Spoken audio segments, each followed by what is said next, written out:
Masjid Nabawi menjadi pusat utama untuk ibadah para kaum muslim. Para sahabat menuju masjid untuk sholat bersama Rasulullah. Mereka menerima petunjuk dan ilmu-ilmu mengenai urusan agama dari Rasulullah.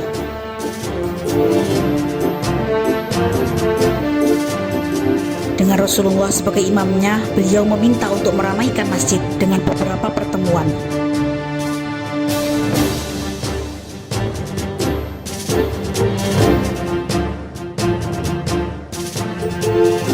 Serta mengibarkan bendera.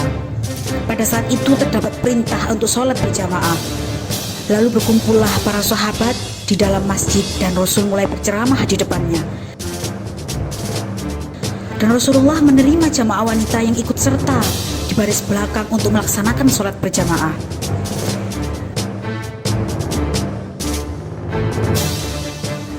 Orang Yahudi mengira kaum muslimin menirunya dengan menghadapkan kiblatnya menjadi kiblat kaum muslimin, yakni Baitul Maqdis.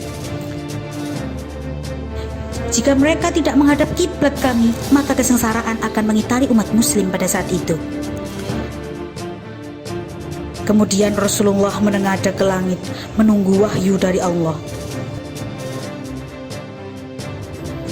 Tepat pada tanggal 15 Rajab tahun kedua Hijriah, wahyu turun kepadanya, yang mana wahyu tersebut berbunyi, "Kami melihat wajahmu sering menengadah ke langit, maka akan kami palingkan engkau ke kiblat yang engkau sinangi.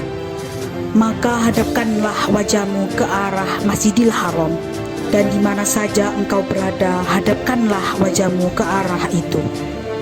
Dengan turunnya ayat tersebut, Rasulullah dan umat muslim tenang dan bahagia. Kemudian para sahabat memindahkan bagian atap Masjid Nabawi dari utara ke selatan dan menyempurnakannya sampai 3 baris. Terdapat sisa tiang yang dibiarkan untuk menjadi tempat perlindungan bagi kaum muhajirin dan ghuraba yang miskin.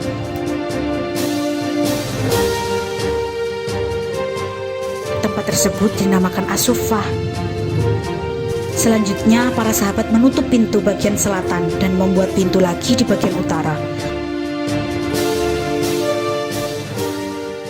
Rasulullah duduk bersama para suffah untuk menghibur mereka, dan banyak dari sahabat yang meminta petunjuk serta ilmu agama darinya.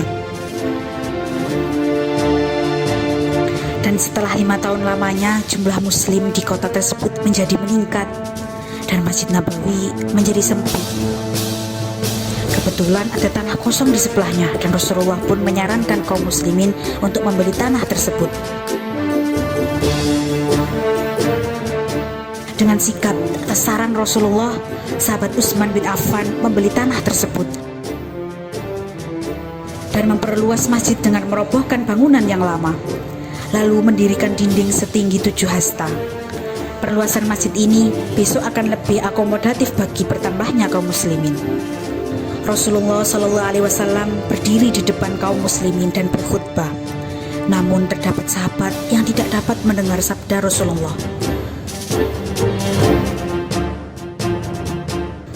Setelah mengetahui masalah tersebut, maka para sahabat membuat mimbar. Saat itu Rasulullah berdiri di tangga kedua dari mimbar dan duduk di sana. Dan diriwayatkan berdirinya Rasulullah di mimbar tersebut adalah pertama kalinya sahabat mendengarkan khutbah Rasulullah dengan suara yang keras. Lalu Rasulullah turun dari mimbar dan membersihkan tempatnya. Kemudian ia mengimami sholat tersebut. Masjid sedang menyala dalam gelap dengan potongan-potongan pohon palem. Lalu datang sahabat Tamim Ad-Dari menyalurkan untayan tali antara 2 bagian di dalamnya dan digantungkan pada lampu-lampu, sehingga cahaya dari lampu masjid tersebut menyala dengan terang. Khususnya pada malam Ramadan, di mana masjid dipenuhi dengan orang-orang yang rajin dalam beribadah, seperti halnya yang dicontohkan Rasulullah. Mereka menghabiskan waktu siang dan malamnya untuk mengingat pada Allah, membaca Al-Quran, melakukan sholat fardu serta sunnah, dan tak lupa tahajud di malam hari.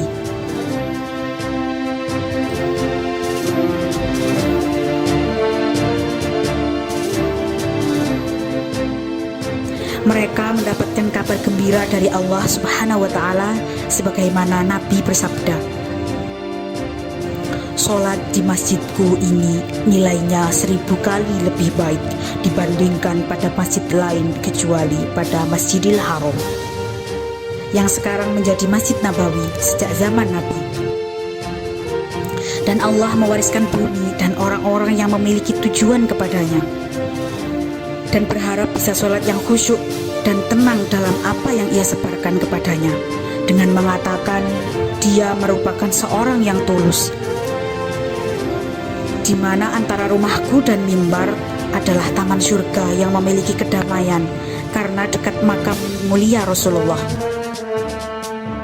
Ya Allah, berilah kami rizki dari solawat-solawat kami, serta dekatkanlah kami dengan kekasih kami Nabi Muhammad SAW, dan berilah kami syafaatmu pada hari kiamat, dan terimalah solawat-solawat kami, doa-doa kami, serta ketaatan kami.